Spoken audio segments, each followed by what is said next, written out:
hay algo que sea suficiente para que me entiendan lo que hemos dicho y dejamos en la palabra del hermano Juan Capazo.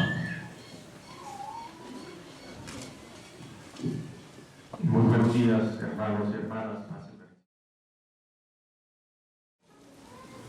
Quisiéramos también traer a colación algo que todos necesitamos y que conforma en sí el basamento de nuestra doctrina en el aspecto más elemental, pero que muchas veces, o que en la mayoría de las veces, en la mayoría de las personas, no se conoce todavía.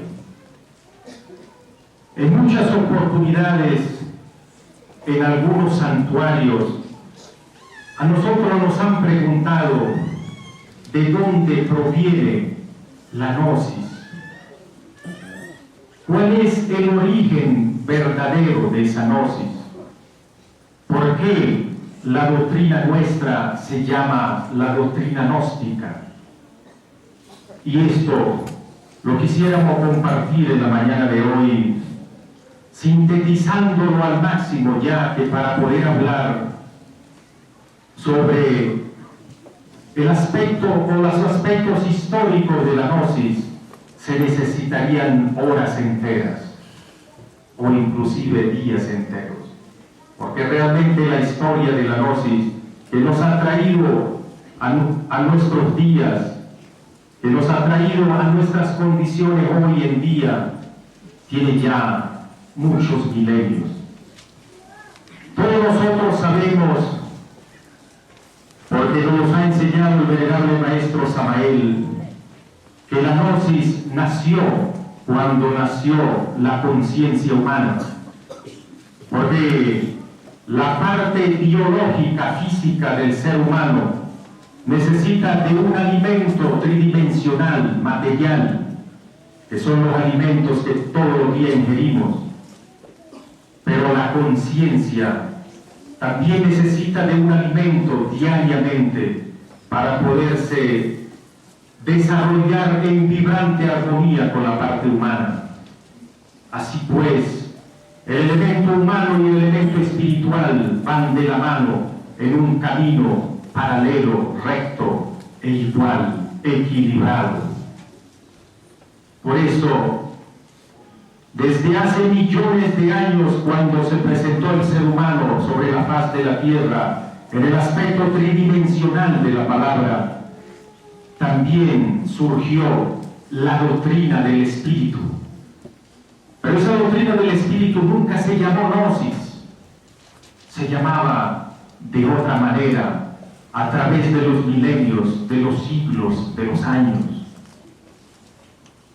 Hace unos 7000 años, en la antigua India, nos dice el maestro Samael, los hindúes conocían los misterios serpentinos, estos mismos misterios que nosotros hoy en día estudiamos y practicamos. El Cristo para esta civilización era Krishna. Tenía los mismos fundamentos que el Cristo cósmico que nosotros adoramos. Y luego, de unos milenios, también en la China se estaba desarrollando esa misma cultura serpentina, que no sé cómo se llamaba, pero que el maestro Samael nos explica que el Cristo cósmico de ellos era Fuji, a ellos adoraban los chinos. Pero era la misma doctrina gnóstica llamada con otros nombres.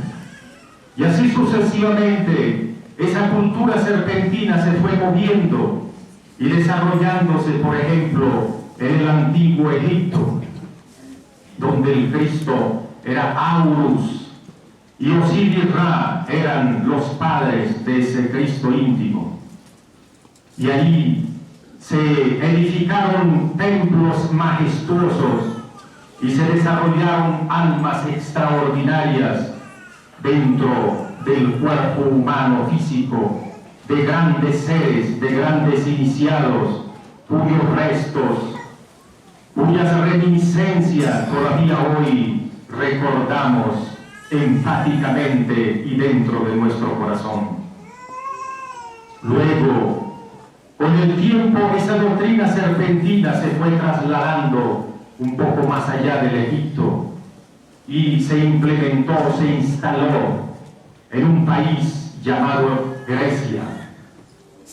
Fue en Grecia, queridos hermanos, en ese país extraordinario y maravilloso, donde los sabios de esa época le colocaron el nombre Gnosis a la doctrina del Espíritu.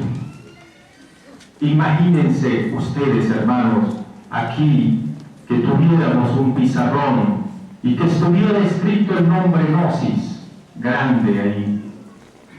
¿Acaso Gnosis es una palabra española? Muchos decimos es una palabra de origen griego, y eso es así. Yo diría que es una palabra griega, porque es griega en todo su contenido y origen, y ella significa conocimiento de todas las cosas. Y ese conocimiento de todas las cosas lo estamos vivenciando hoy en estos tiempos, donde vemos que a todos los interrogantes que nosotros tenemos hay una respuesta. Siempre nuestro maestro, y díganme ustedes si no es así, tiene alguna respuesta a todos nuestros interrogantes. Eso es el conocimiento, esa es la sabiduría, pero es necesario, para poderla manifestar y para poderla hablar, es necesario antes encarnarla. Y para poderla encarnar, es necesario que se geste en nuestro interior, que se geste en nuestro corazón, el Hijo del Hombre, quien habla ese verbo de oro. Y en esa Grecia antigua recordamos personajes que de verdad nos asombran por su sabiduría. Homero, el sabio escritor de la Ilíada y de la Odisea, deja asombrado e impávido a los más sabios de estos tiempos cuando se estudian esos clásicos. Pitágoras, el maestro de la matemática, el dios de las matemáticas como se le llamaba, quien decía que Dios hablaba a través del lenguaje de las matemáticas, fue capaz de fusionar entre sí la sabiduría de las matemáticas que no deja ni siquiera una pequeña posibilidad de emoción, porque es exacta, es precisa, y la pudo fusionar con el aspecto de la inspiración y del desarrollo del amor dentro del ser humano. Y asimismo, en esos tiempos vimos personajes como Sócrates, quien fue maestro de Platón, el divino Platón le llamaban en aquellos tiempos, y Platón a su vez fue maestro de Aristóteles, otro gran ser, que todos ellos fueron gnósticos y dejaron en la historia huellas imborrables que todavía hoy nos dejan a todos asombrados. En las escuelas clásicas de los países desarrollados del mundo todavía se estudian las obras inmortales de esos seres. Fue entonces, hermanos, en Grecia, cuando por primera vez la doctrina serpentina se empezó a llamar Gnosis. Es de allá el origen de nuestra sabiduría. Pero fíjense lo que ocurría en aquellos tiempos. Sócrates tenía su escuela y él era muy celoso de sus discípulos. Él no enseñaba en sus aulas de estudio, llevaba a sus discípulos afuera, al campo, y allá los instruía. Pitágoras hacía lo mismo. Él tenía sus propios discípulos y su escuela, y así lo hacían los demás sabios de la época. Pero cada uno de esos maestros, a pesar de que se conocían unos con otros en aquellos tiempos, ellos eran celosos con sus propios discípulos. Ellos no querían que sus discípulos fueran a asistir en la escuela del otro filósofo. Y el otro filósofo no le gustaba que sus discípulos se fueran a la escuela de Pitágoras o de Hermes Trismegisto o fulano de tal. ¿Esto por qué, hermanos? Porque la base de la sabiduría es en sí igual en todos los aspectos y en todos los sabios. La constante que existe en todos los sabios es la sabiduría del ser. Pero cada sabio posee su propia particularidad interna y tiene su propia formación y su propia verdad. Indudablemente uno dice que la verdad es una sola. Yo diría que hay tantas verdades como seres espirituales en el corazón de tantos seres humanos. Porque cada uno de nosotros tiene su propia verdad. La base de toda la verdad es el Cristo, pero hay diferencia entre seres y seres. Por eso ocurría todo esto. Hoy en día, esta historia se repite. Luego, esa sabiduría de todos los siglos, la sabiduría gnóstica se trasladó un poco más allá, a Palestina y al antiguo Israel. Y allí existieron los esenios, los iscariotes, los nazarenos. Todos eran pequeños grupos que estudiaban la doctrina crística o la doctrina del ser. Cada uno de ellos trataba de desarrollar dentro de su propia escuela los aspectos más elevados del alma, y en cada escuela de esa surgía precisamente por esa sabiduría que se enseñaban diferentes maestros. Y entre ellos surgió uno que es el más reconocido del planeta, que es el venerable maestro Yeshua ben Pandira. Ese maestro se formó en los templos antiguos de Egipto, de Grecia y también entre los esenios. Y después de su proceso extraordinario, después de cumplir su inmensa obra, él entonces resucitó, como lo enseñan las Sagradas Escrituras, y estuvo con sus discípulos por un tiempo de 11 años, como lo enseña la Pistisofía, y en los cuales en esos 11 años el Cristo entregó los secretos de la alta iniciación para que los demás discípulos pudieran también elevarse al nivel de maestros. Así pues, hermanos, esta es parte de la historia de la gnosis. Pero ¿qué ocurrió después de lo que Jesús de Nazaret instruyera a sus discípulos por 11 años y se retirara? Ante todo, pensemos y reflexionemos. ¿Por qué el maestro Yeshua ben Pandira se retiró de sus discípulos y los dejó solos? Porque esos discípulos ya tenían el nivel de maestros. Claro, hay niveles y niveles. Hay maestros de maestros. Hay diferentes niveles de maestría. Pero el maestro, mientras estaba él, el maestro Jesús, junto a sus discípulos, ninguno de ellos tomaba decisiones. Siempre era Jesús de Nazaret quien guiaba cada pensamiento y cada acción de sus discípulos. Por eso él tuvo que retirarse y dejarlos solos. Y fue cuando entonces esos discípulos tomaron cada uno un camino. 12 discípulos, 12 caminos diferentes. La base, el sustento, era la misma sabiduría que había entregado el Logos, el Cristo cósmico. Pero cada uno de ellos tenía su particularidad y por lo tanto formaron 12 escuelas, 12 colegios de iniciados, pero ninguno compartía, más bien tenían divergencia entre ellos.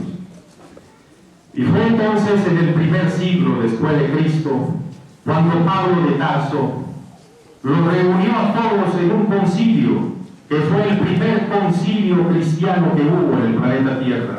Los reunió a todos y permitió que trabajaran en cierto acuerdo, por lo menos que no tuvieran tanta divergencia entre sí.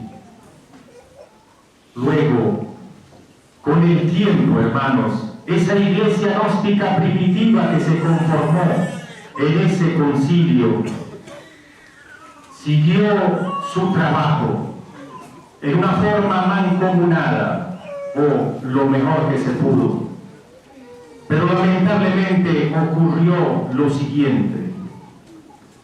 Resulta que esa iglesia gnóstica primitiva, que fue la primera iglesia que se formó en nuestros tiempos, me refiero a la iglesia gnóstica, surgieron dos tipos de pensadores, o dos tipos de miembros. Uno, que solo querían las enseñanzas del Maestro Jesús, o sea, los evangelios escritos por los 4 evangelistas. Solamente aceptaban esas enseñanzas, la del Maestro Jesús. Y otro grupo que era más amplio, que aceptaban la enseñanza del Maestro Jesús y al mismo tiempo permitían que los otros maestros que se iban formando dentro del seno de la iglesia también pudieran expresar sus propias enseñanzas, sus enseñanzas particulares. Es lo que pasa hoy en día, hermanos. Hay algunas personas que dicen que son samaelianos, entonces que aceptan solo y únicamente los libros del maestro Samael y que de ahí no se salen. Ellos dicen que son fieles al maestro Samael. Nosotros no lo ponemos en duda. Pero fíjense qué ocurre hoy en día. Surge dentro del seno de nuestra iglesia gnóstica otros maestros, y cada maestro tiene sus propias enseñanzas particulares. Entonces, ¿qué hacemos nosotros? Nosotros tenemos siempre en nuestro corazón las enseñanzas básicas, que son la esencia de la gnosis, que nos entregó el maestro Samael, pero también aceptamos las enseñanzas que nos dan de su propia particularidad los demás maestros que surgen en el seno de nuestra Sagrada Iglesia. En aquellos tiempos, después de que empezaron a surgir esos dos grupos, se dividió la iglesia gnóstica.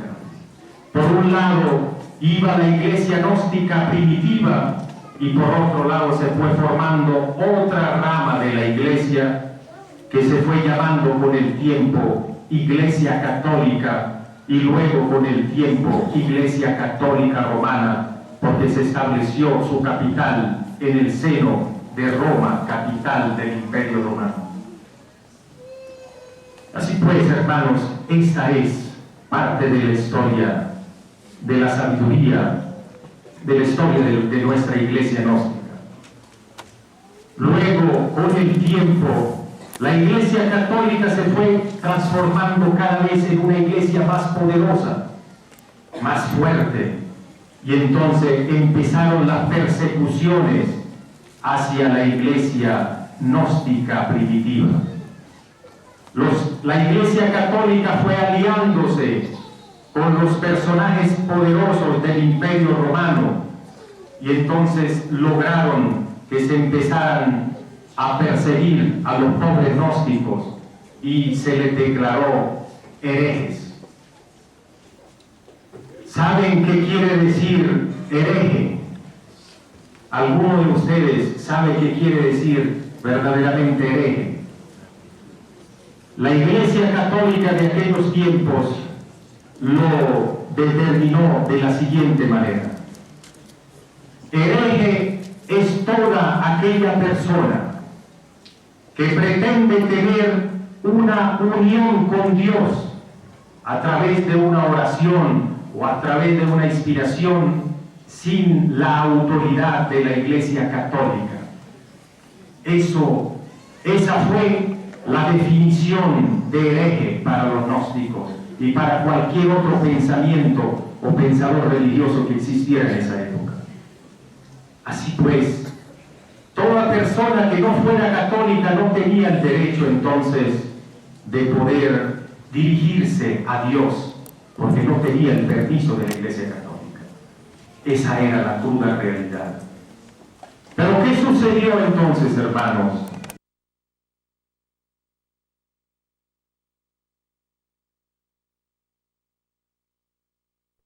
El número, porque se ajustaba a los conceptos que le gustaban a Raimundo y todo el mundo.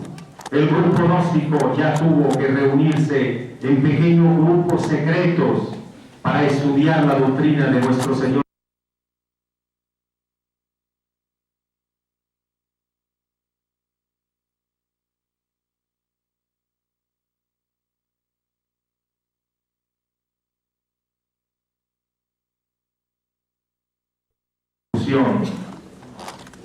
Resulta entonces, hermanos, que lamentablemente el Imperio Romano fue tomando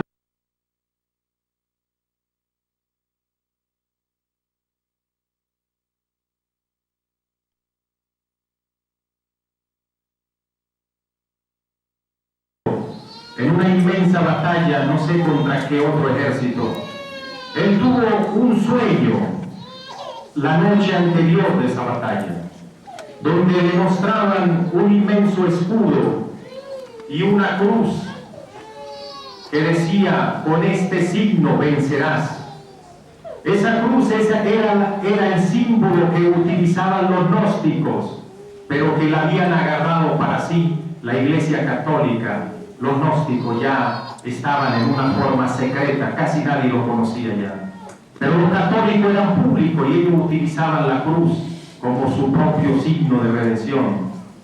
Entonces el emperador se reunió con sus asesores antes de la batalla y tomaron la decisión de utilizar ese signo sobre el escudo de cada soldado. Y en la mañana siguiente, todos los soldados del Imperio Romano iba con un escudo sobre la cual estaba una cruz, y sobre esa cruz decía: con este signo vencerás, por supuesto en el idioma de aquellos tiempos que era el latín. Y resulta que ese emperador tuvo una victoria aplastante, aplastó totalmente al enemigo y por supuesto fue declarado casi como un dios por el Senado de Roma. ¿Qué sucedió con eso? Que el Constantino, el emperador Constantino, a raíz de eso, llamó a los prelados católicos y tomó como religión oficial la religión católica, y por lo tanto la Iglesia Católica se hizo poderosa e inmensa. Y luego, en el año 312 después de Cristo, el mismo emperador Constantino hizo un concilio en el cual se declaró oficialmente a los gnósticos herejes y que tenían que ser eliminados totalmente, y la religión católica entonces tomó el rumbo hacia su otro imperio, ese imperio dogmático que todavía hoy existe.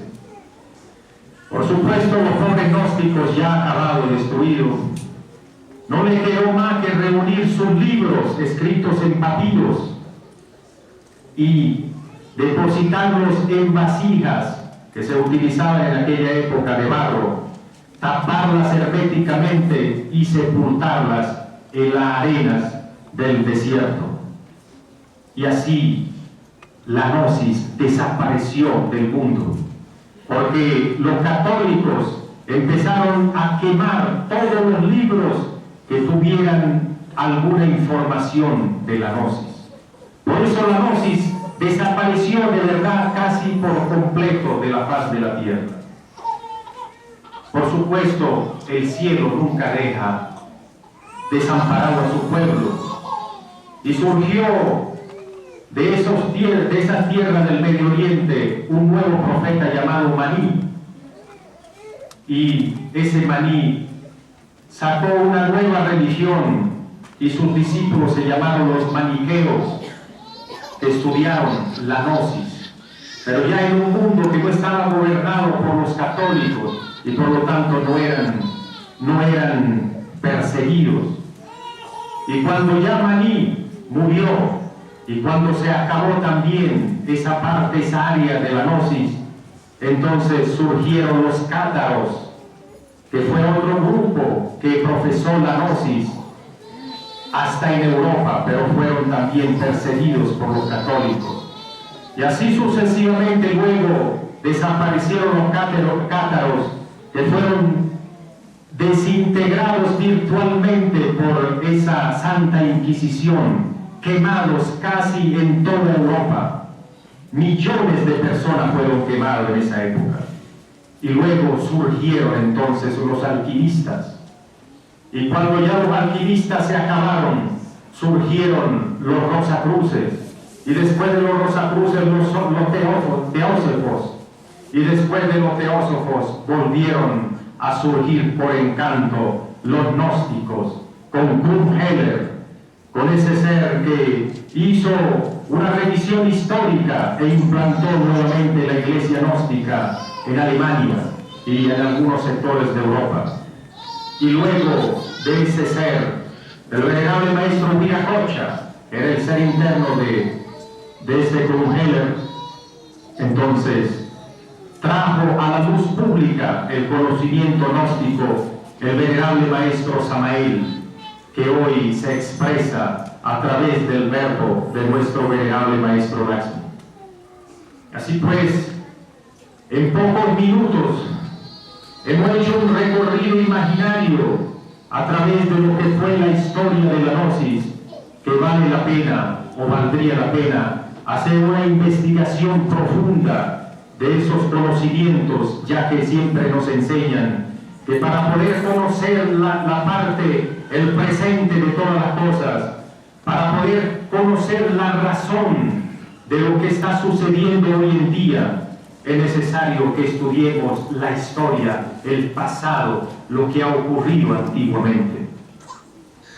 Y recuerden, hermanos, que la historia siempre se repite. Y todo lo que ocurrió en aquellos tiempos, cuando estuvo el Maestro Jesús,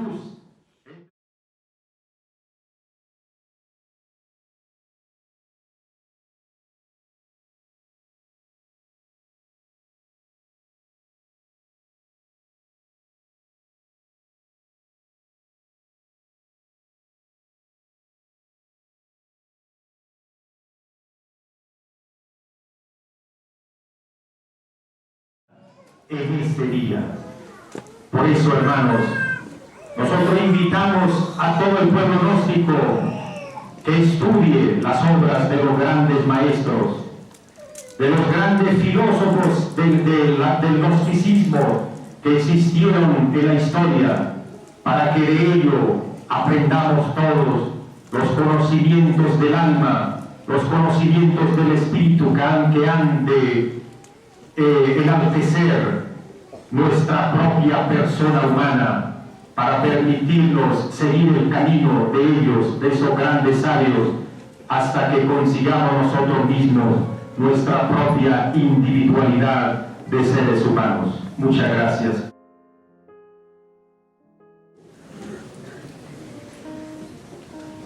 Agradecemos a Juan Capazo, vicario de nuestra sagrada institución, la lectura, como dice él, imaginaria de lo que ha sido algunos de los diferentes procesos que ha tenido que vivir la gnosis como gnosis, porque como decía él, eso es así, la gnosis nació con el ser humano, porque la gnosis es conciencia.